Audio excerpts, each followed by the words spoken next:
শিবির সমর্থিত প্যানেল কেন বিজয়ী হলো, এইটা রাজনৈতিক দলগুলোকে ভাবতে হবে। এই নির্বাচনের কোনো প্রভাব আমি মনে করি না জাতীয় নির্বাচনে পড়বে। ব্যাপার হলো কি, নির্বাচনটা তো আমরা 3টে স্তরে ভাগ করি। একটা হলো নির্বাচনের আগের স্তর, ক্যাম্পেইন টাইম। দ্বিতীয়ত হলো নির্বাচনের সময়, মানে ভোটার টাইম। তৃতীয়ত হলো নির্বাচনের ভোট গণনার টাইম এবং ফলাফল। তো নির্বাচনের আগে যে অবস্থাটা, মেজর কিছু ডিসপুট ছাড়া তো, মাইনর কিছু ডিসপুট ছাড়া তো তেমন কিছু ক্যাম্পেইন কারণ সময় শোনা যায়নি। নির্বাচনকালীন সময়ে যেটা ভোট গ্রহণ, মানে ভোট গ্রহণের সময়, সেই সময়টাও কিন্তু দেখা গেছে যে মেজর কোনো ডিসপুট দুই একটা আসছে মাইনর, কিন্তু সেভাবে আপনি শুনলেন নাই। নির্বাচনের জন্য ভোট গণনা যখন শুরু হলো বা শুরু হবে, 4টার পর থেকে দেখা যাচ্ছে অনেকগুলো প্যানেল থেকে নানান কথাবার্তা এসেছে। এখন কাজ হলো, প্রথম কথাটা হলো এই কথাগুলো যারা বলেছেন, যে সকল অভিযোগ যারা এনেছেন, তাদের কথা হলো তারা তাদের অভিযোগের সপক্ষে প্রমাণাদি উত্থাপন করবেন, তাহলে এটা এই অভিযোগের গুরুত্ব পাবে। আবার বিশ্ববিদ্যালয় চাইলে বা নির্বাচন কমিশন চাইলে তারাও তাদের পক্ষ থেকে ব্যাখ্যা দিতে পারে, আরও এটা স্পষ্ট করার জন্য, মানুষের কাছে আরও বিশ্বাসযোগ্য করে তোলার জন্য। এটা একটা দিক। আর এই নির্বাচনের কোনো প্রভাব আমি মনে করি না জাতীয় নির্বাচনে পড়বে। এটা একটা বিশ্ববিদ্যালয় কেন্দ্রিক একটা কমিউনিটি নির্বাচন, শিক্ষার্থীদের একটা সংসদ, যার তেমন কোনো পাওয়ারও নাই। আর এই সংসদটাতে যারা আছেন তারা কি করবেন, তারা আসলে বিশ্ববিদ্যালয়কে সহযোগিতা করবেন, শিক্ষার্থীদের বিভিন্ন অভিযোগ বা তাদের যে বঞ্চনা, এই জায়গায় তারা কাজ করার চেষ্টা করবেন, বিশ্ববিদ্যালয়ের সাথে মানে এক ধরনের বোঝাপড়ার জায়গা থেকে কাজ করবেন।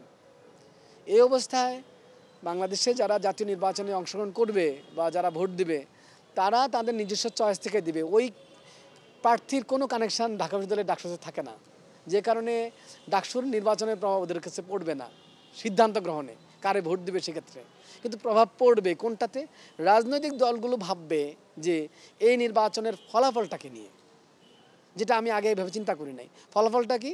ফলাফলটা হলো এই নির্বাচনের ফলাফলে এইরকমভাবে শিবির সমর্থিত প্যানেল কেন বিজয়ী হলো, এইটা রাজনৈতিক দলগুলোকে ভাবতে হবে।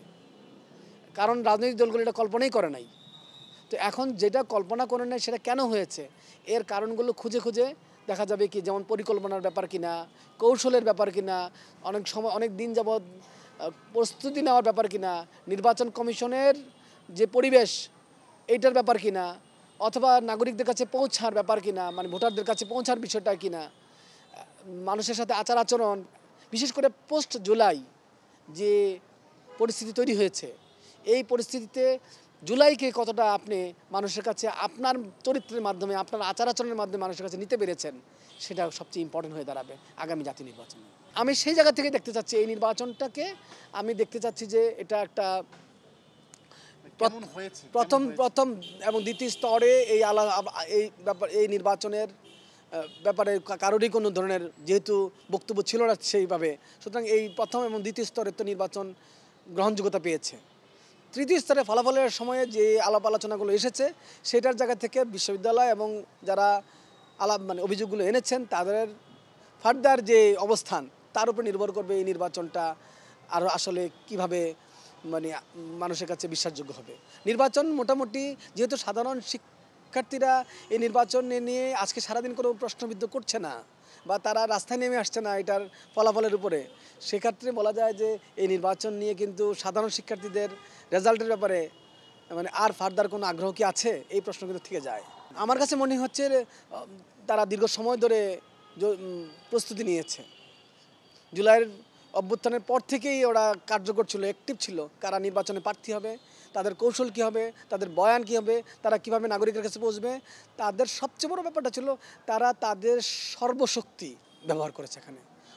সর্বশক্তি, তাদের যে নেটওয়ার্কের যে সর্বশক্তি, তাদের চেইনের যে সর্বশক্তি, তাদের নেটওয়ার্কের যে সর্বশক্তি, তাদের কৌশলের যে সর্বশক্তি, তাদের যত রিসোর্স আছে সকল রিসোর্সের সর্বোচ্চ পরিমাণ ব্যবহার করেছে।